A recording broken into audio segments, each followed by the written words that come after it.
In Module 3, you will become acquainted with the ABCs of surviving an active threat as outlined in the Active Threat Plan. ABC stands for A. Alert and avoid danger, B. Barricade and lock down, and C. for countering or self-defense. It is important to remember that the ATP is only activated when there is an active threat actually occurring on campus. The ATP is not for unconfirmed rumors or nearby community events not occurring on campus. These types of incidents are managed according to the procedures outlined in the Site Threat Continuum under the Alert Campus or Control Campus as appropriate. Let's review the definition of an active threat for the purposes of our Active Threat Plan as introduced in Module 2. An active threat is defined as any incident which by its deliberate nature creates an immediate threat or presents an imminent danger of great bodily harm, serious injury, or death to the campus community. An active threat is an individual or group of individuals displaying a weapon, having made threats, and showing intent to cause harm or act out in violence.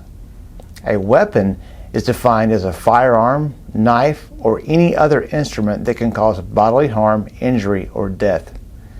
It is important to note that the Active Threat Plan is not a sequential process. Rather, it is a representation of all of the strategies and options that are available to occupants should they be exposed to an active threat on campus.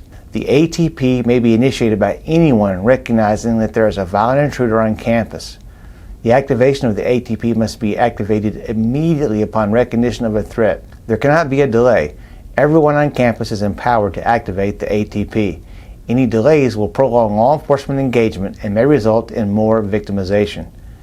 The options one chooses to employ for safety and survival should be directly related to the nature, location, type, and one's own proximity to an active threat. Options and choices will look different to individuals even in cases where they are parties to the same incident on the same campus. Campus emergencies are not confined to classrooms. Students and staff are highly mobile, and our modern campuses have large, sprawling footprints with many buildings and various points of ingress. For example, a teacher who witnesses a person with a gun enter an open cafeteria would opt for a rapid evacuation to a safer location. Perhaps you are in a gym and a weapon threat emerges where there are no rooms or isolated areas to lock down and barricade. In this case, rapid evacuation is suggested, and if you are cornered, consider countering as a last resort and leveraging distractions to disrupt the intruder as you look for an opportunity to flee from danger.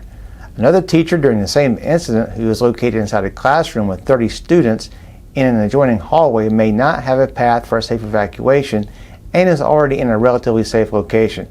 This teacher should opt as his or her best course of action to lock down and barricade.